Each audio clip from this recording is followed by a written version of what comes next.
The snow fell in heavy, wet flakes, clinging to Clara's shawl as she stepped off the stagecoach onto the frozen mud of Sagebrush Hollow. Her arms ached, her infant daughter, Ellie, bundled tight against her chest, a small warmth in the biting cold. The wind howled through the Wyoming valley, carrying the scent of pine and coal smoke from the town's chimneys. Clara's boots sank into the slush, her breath clouding in the air as she scanned the street for a familiar face, her cousin, Mary, who'd promised a home, a new start. The driver tossed her worn carpetbag to the ground, its stitches fraying, like her hopes. "Best find shelter, ma'am," he muttered, climbing back onto the coach. Storms came in, the horses snorted, and the stagecoach lurched away, leaving her alone. Clara clutched Ellie tighter, the baby's soft whimpers cutting through the wind. Mary's letter had been clear: "Come to Sagebrush, we'll take you in." But as Clara trudged toward the mercantile where Mary was to meet her, the townsfolk's stares bore into her. A woman in a bonnet whispered to another, their eyes flicking to Clara's ringless hand, to the child in her arms. Another fallen woman, one hissed loud enough to sting. At the mercantile, Mary stood by the counter, her face pinched. "Clara," she said, voice flat, "I didn't know you'd bring her." She gestured at Ellie, as if the baby were a mistake Clara could have left behind. "Folks here talk. My husband, he can't have us tied to. You're kind of trouble." Clara's throat tightened, but she kept her chin steady. "You said we'd be welcome." Mary looked away, fussing with her gloves. "Things changed. There's a boarding house by the creek. You'll manage." The door slammed shut behind Clara as she stepped back into the snow, Ellie stirring against her. The town felt like a closed, fist-gray-clad buildings, shuttered windows, and eyes that judged her without knowing her. She hoisted her bag, the weight of it pulling at her sore shoulder, and started toward the creek, her boots crunching in the deepening snow. Didn't cry. She'd learned long ago that tears froze too quickly in a world this cold. The boarding house by the creek was a sagging two-story structure, its shingles curling like old leaves. Clara pushed open the door, the hinges groaning, and stepped into a dim parlor that smelled of damp wood and stale coffee. The landlady, Mrs. Hargrove, squinted at her through wire-rimmed glasses, her lips pursing at the sight of Ellie, asleep in Clara's arms. "No troublemakers," she said, voice sharp as the wind outside. "Rent's due weekly, no exceptions." Clara nodded, handing over the last of her coins, her fingers trembling from cold and exhaustion. The room upstairs was barely wider than a broom closet, a narrow bed, a cracked washbasin, and a window rattling against the storm. She laid Ellie on the bed, tucking her shawl around the baby's small body, and sat on the floor, her back against the wall. The wind howled outside, slipping through the window's gaps, chilling her skin through her thin dress. She hadn't eaten since the stagecoach stop yesterday, and her stomach knotted with hunger. Ellie would need milk soon, but the mercantile was closed, and Clara's coins were gone. She pressed her hands to her face, feeling the weight of Mary's rejection. The townsfolk's whispers, "fallen woman," troubled. The words stung, but she swallowed them, her jaw tight. She'd survived worse: her husband's fists, his death, the long road west with a newborn. She'd survived this too. In the flickering light of a single candle, Clara opened her carpetbag. Inside were her sewing kit, a few scraps of fabric, and a worn book of poetry, her mother's, the only thing she'd kept from home. She traced the cover, the leather soft under her fingers, and whispered a line to herself. "Though the world be cold, the heart endures." It steadied her, like a hand on her shoulder. Outside, the snow piled higher, muffling the world. Clara stood, brushing her skirts, and checked Ellie's breathing, the baby's chest rising and falling softly. She'd find a way, work, food, a life. Not for Mary, not for the town, but for Ellie and herself. The candle flickered, casting shadows on the wall, and Clara's resolve hardened, quiet but unbreakable, like ice over a river. The morning dawned, gray, the snow easing to a faint flurry. Clara wrapped Ellie in a patched quilt and ventured into Sagebrush Hollow, her boots crunching on the icy path. The town stirred slowly, wagon wheels creaked, smoke curled from chimneys, and the scent of fresh bread drifted from the bakery. Her stomach growled, but she pushed the hunger down. She needed work, not pity. At the mercantile, Clara approached the counter where a clerk stacked jars of preserves. "I sew," she said, voice steady, despite the knot in her chest. "Mending, dresses, anything. I'm quick and careful." The clerk, a wiry man with a gray mustache, glanced at Ellie, then at Clara's worn shawl. "Mrs. Hargrove's tenants don't last," he said, "but Widow Thompson needs aprons. Try her." Widow Thompson's shop was a cramped room filled with bolts of calico and muslin, the air thick with the scent of starch and thread. The widow, stern-faced and silver-haired, eyed Clara's neat stitches on a sample hem. "You'll do," she said gruffly. "2 aprons by week's end. Don't dawdle." Clara nodded, tucking the fabric under her arm, her fingers brushing the rough weave. It was a start. Back at the boarding house, she worked by candlelight, Ellie sleeping beside her. The needle flashed through the fabric, each stitch a small act of defiance against the town's whispers. At the market, she'd overheard them again. No husband, no money. What's she hiding? Clara's jaw tightened, but she kept sewing, the rhythm grounding her. She wouldn't break, not under their stares or the weight of her past. By Friday, she delivered the aprons, earning a few coins and a grudging nod from Widow Thompson. Clara bought a loaf of bread and a small jar of milk for Ellie, the coins clinking lightly in her pocket. As she passed a church, a group of women turned away, their murmurs sharp as needles. Clara lifted her chin, her shawl slipping slightly, exposing her collarbone to the cold. She didn't need their approval, just enough to keep her and Ellie warm. Each stitch, each step, was her reclaiming a life the world tried to deny her. The town might judge, but Clara's hands were steady, her heart fiercer than they'd ever know. The general store smelled of leather, tobacco, and freshly sawn wood, its shelves crowded with jars, tools, and bolts of cloth. Clara stood at the counter, Ellie cradled in one arm, trading a half-dozen mended shirts for a small sack of flour. Her fingers, calloused from late-night sewing, brushed the rough burlap as she tucked it into her basket. The store was quiet, save for the creak of floorboards and the distant whistle of wind outside.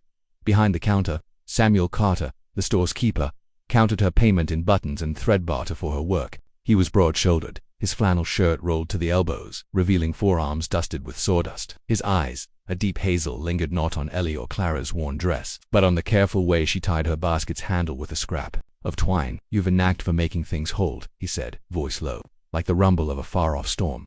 Clara met his gaze, startled by the absence of judgment. "Things break," she replied, her words soft but deliberate. "Doesn't mean they can't be useful again." She adjusted Ellie's quilt, the baby's tiny hand curling against her neck. Samuel nodded, pushing a small tin of molasses across the counter. "On the house," he said, not meeting her eyes, as if the gesture was nothing. Clara hesitated, pride warring with need. She hadn't asked for charity, but the warmth in his tone wasn't pity, it was something else, quiet and steady, like a fire banked low. "Thank you," she said, her voice barely above a whisper. She tucked the tin beside the flour, her fingers grazing the cool metal as she turned to leave. Samuel spoke again. "Widow Thompson says your stitches are the best she's seen. Keep at it." His words landed gently like snow on a still night, and Clara felt a flicker of something unfamiliar seen. Not for her past, but for her hands, her work. Outside, the air bit at her cheeks, the sky a pale gray promising more snow. Clara walked back to the boarding house, Ellie's weight grounding her. The tin of molasses, a small unspoken promise in her basket. Samuel's face lingered in her mind, his quiet respect, his steady hands. For the first time in months, the cold felt just a little less sharp. Spring crept into Sagebrush Hollow, the snow melting into rivulets that ran down the dusty streets. Clara's days settled into a rhythm, sewing for Widow Thompson, feeding Ellie, and bartering at the general store. Each visit brought her face to face with Samuel Carter, whose quiet presence was becoming a fixed point in her world. He never pried, never asked about the husband she'd fled or the whispers that followed her. Instead, he noticed the small things, the way she folded her shawl, the careful knots she tied to secure her basket. One afternoon, Clara arrived at the store with a bundle of mended trousers, the air heavy with the scent of blooming sagebrush. Samuel was unloading a crate of apples, his sleeves rolled up, a faint sheen of sweat on his brow. "Got something new," he said, nodding toward a small stack of books on the counter. "Came in with the supply wagon. Thought you might like." A look. Clara's fingers stilled on her basket. She hadn't spoken of her love for books, but she'd lingered once, tracing the spine of a worn novel while waiting for thread. "Can't afford them," she said, her voice low, guarding the ache of wanting. Samuel slid a slim volume of poetry across the counter, its cover faded but intact. "Borrow it then," he said simply. "Return it when you're done." His eyes held hers, steady, no trace of charity or expectation, just a quiet offering. She took the book, her fingertips brushing the soft leather, and nodded. "Thank you, Mr. Carter." Her voice carried a weight she didn't name, and he didn't ask her to. That evening, in her boarding house room, Clara read by candlelight, Ellie asleep beside her. The words, simple, raw verses about love and loss, felt like a mirror to her heart. She thought of Samuel's hands, calloused but gentle, placing the book before her. He hadn't asked for her story, hadn't judged her silences. Instead, he'd given her something to hold on to. Something that wasn't survival but living. Each store visit after that carried a new rhythm, small words, shared glances, the brush of hands over a counter. Clara felt the thread of connection tighten, unspoken but real, like the first green shoots breaking through thawing earth. It wasn't love, not yet, but it was a warmth she hadn't known she could feel again. Spring crept into Sagebrush Hollow, the snow melting into rivulets that ran down the dusty streets. Clara's days settled into a rhythm, sewing for Widow Thompson, feeding Ellie and bartering at the general store. Each visit brought her face to face with Samuel Carter, whose quiet presence was becoming a fixed point in her world. He never pried, never asked about the husband she'd fled or the whispers that followed her. Instead, he noticed the small things, the way she folded her shawl, the careful knots she tied to secure her basket. One afternoon, Clara arrived at the store with a bundle of mended trousers, the air heavy with the scent of blooming sagebrush. Samuel was unloading a crate of apples, his sleeves rolled up, a faint sheen of sweat on his brow. "Got something new," he said, nodding toward a small stack of books on the counter. "Came in with the supply wagon. Thought you might like." A look. Clara's fingers stilled on her basket. She hadn't spoken of her love for books, but she'd lingered once, tracing the spine of a worn novel while waiting for thread. "Can't afford them," she said, her voice low, guarding the ache of wanting. Samuel slid a slim volume of poetry across the counter, its cover faded but intact. "Borrow it then," he said simply. "Return it when you're done." His eyes held hers, steady, no trace of charity or expectation, just a quiet offering. She took the book, her fingertips brushing the soft leather, and nodded. "Thank you, Mr. Carter." Her voice carried a weight she didn't name, and he didn't ask her to. That evening, in her boarding house room, Clara read by candlelight, Ellie asleep beside her. The words, simple, raw verses about love and loss, felt like a mirror to her heart. She thought of Samuel's hands, calloused but gentle, placing the book before her. He hadn't asked for her story, hadn't judged her silences. Instead, he'd given her something to hold on to, something that wasn't survival but living. Each store visit after that carried a new rhythm, small words, shared glances, the brush of hands over a counter. Clara felt the thread of connection tighten, unspoken but real, like the first green shoots breaking through thawing earth. It wasn't love, not yet, but it was a warmth she hadn't known she could feel again. The Sagebrush Hollow summer fair hummed with life, the air thick with the scents of fried dough, horse sweat, and wildflowers. Lanterns swayed from wooden posts, casting a warm glow over the crowd gathered in the town square. Clara hesitated at the edge, Ellie clutching her hand, the toddler's eyes wide at the fiddler's lively tune. Clara had sewn a new dress for the occasion, simple blue calico, stitched with Quran, though it fit her well. She felt the weight of the townsfolk's glances. The woman with no husband, the one who came with a child. She'd almost stayed away, but Widow Thompson had insisted, saying her aprons were selling well, and Clara's presence might bring more work. So she stood tall, her shawl draped over her shoulders, and guided Ellie toward the stalls. Whispers followed, sharp familiar stings, but she kept her chin high, her fingers tight around Ellie's. Samuel appeared near the cider stand, his flannel shirt clean, his hat tilted back. He carried a small crate of apples, offering them to passers-by, but his eyes found Clara's through the crowd. He set the crate down and walked over, his boots steady on the packed earth. "Evening, Clara," he said, his voice cutting through the noise. "Ellie looks ready to dance." He knelt, handing Ellie a polished apple, and she giggled, clutching it. The crowd noticed a woman in a bonnet nudged another, their murmurs rising. Clara's neck warmed, but Samuel stood unfazed and offered her his arm. "Care to walk the square?" he asked, simple but deliberate. She hesitated, then slipped her hand through his arm, her touch light but firm. The whispers grew, but so did her resolve. With Samuel beside her, the stairs felt less like knives. They stopped at a quilt display, Clara's fingers tracing the stitches of a patchwork star. "You could make better," Samuel said, not loud but clear enough for nearby ears. She smiled, small but real, and for the first time the town's judgment felt distant, like a storm passing far off. Samuel's presence was an anchor, his respect a quiet shield. As they walked on, Ellie between them, Clara felt something shift, a sense of belonging. Fragile but growing, like wildflowers taking root in hard soil. The August night draped Sagebrush Hollow in a velvet hush, the air warm and heavy with the scent of sage and distant hayfield. Clara sat on the boarding house porch, Ellie asleep upstairs, the creak of her rocking chair blending with the cricket's song. A lantern cast a soft glow, illuminating the poetry book in her lap, its pages worn from her touch. Samuel had walked her home after the fair, his quiet presence lingering in her mind like the warmth of a fire. Footsteps crunched on the path, and she looked up to see him, hat in hand, his silhouette framed by starlight. "Couldn't sleep," he said, stopping at the porch's edge, his voice low, almost shy. "Mind if I sit?" Clara nodded, her heart quickening as he settled on the step below, his elbows resting on his knees.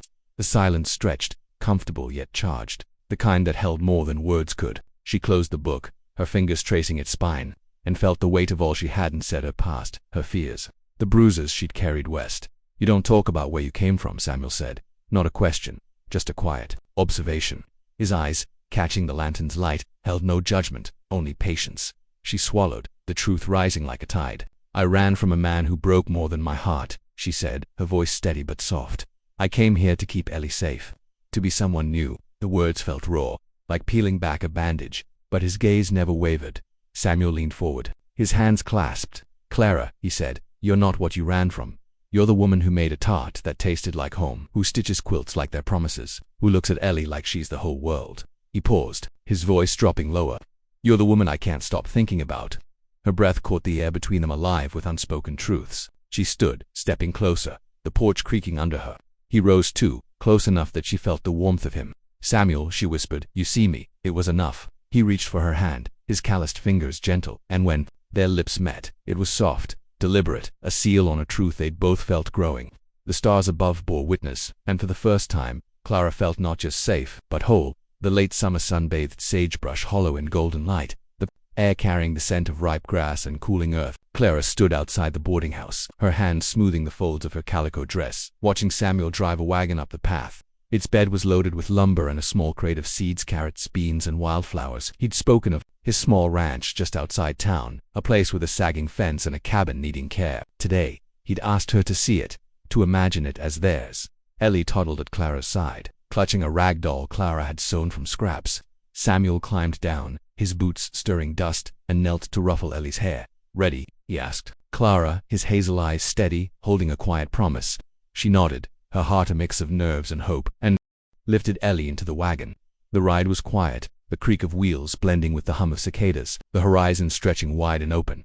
The ranch was modest, a weathered cabin, a barn, and a patch of earth that could be a garden. Clara stepped down, her fingers grazing the splintered fence, imagining it mended, strong. Samuel stood beside her, pointing to the field. "Could plant there," he said. "Something to grow, to keep." His voice was soft, but the words carried wet, a life built together, not just for now, but for years. Inside the cabin, Clara traced the rough-hewn walls, picturing a quilt over the bed, a shelf for her books. Samuel watched her, his hands in his pockets. "It's not much," he said, "but it's mine. Could be ours, if you'll have it." His words were a proposal, not grand but true. Rooted in the earth they stood on. Clara turned to him, Ellie balanced on her hip. "I want to build something here," she said, her voice firm, eyes bright. "With you." Samuel's smile was slow, warm, like sunlight breaking through clouds. He took her hand, his thumb brushing her knuckles, and nodded. They spent the afternoon staking out a garden plot, Clara's hands in the soil, Ellie playing nearby. Each seed they planted felt like a vow, small but enduring, for a future where love and home would grow together. The September evening settled over Sagebrush Hollow, the air crisp with the first hint of autumn, carrying the scent of pine and woodsmoke. The town square glowed with lanterns, their light dancing on the faces of gathered folks for Clara and Samuel's wedding. It was simple, no grand church, just a wooden platform under the open sky, the preacher's voice soft against the rustle of leaves. Clara stood in a cream-colored dress she'd sewn herself, its stitches fine and strong, a sprig of wildflowers tucked into her hair. Ellie clung to her skirt, clutching her doll, her eyes bright. Samuel stood beside her, his flannel shirt pressed, his hat set aside to reveal hair touched by the setting sun. His hand found hers, warm and steady, his thumb tracing the curve of her knuckles. The townsfolk watched, some with softened gazes, others still whispering, but their voices felt distant, like wind over a far-off hill. Clara no longer carried their judgment. She carried Samuel's quiet strength, Ellie's love, and her own hard-won dignity. The preacher's words faded, and Samuel turned to her, his hazel eyes holding hers. "Clara," he said, voice low, meant only for her, "you reminded me who I already was." The words echoed her poetry book, a truth they'd both found in each other, two souls who'd built something whole from broken pieces. She smiled, her heart full, and squeezed his hand as they exchanged plain silver bands, warm from their fingers. After, they danced slow, deliberate steps to a lone fiddle's tune, Ellie giggling between them. The crowd joined, but for Clara, it was just them, the world falling away. The night deepened, stars piercing the sky, and they slipped away to the ranch, now their home. In the cabin, a quilt she'd made draped the bed, its patches vibrant with color, each stitch a testament to her resilience. Clara stood by the window, Samuel behind her, his arms circling her waist. Ellie slept in a small crib nearby, her breathing soft. Silence was warm, filled with unspoken promises. "We're home," Clara whispered, her voice steady, rooted. Outside, the wind sang softly, and the world felt right, not because it was perfect, but because they'd built it together, with love, quiet and true.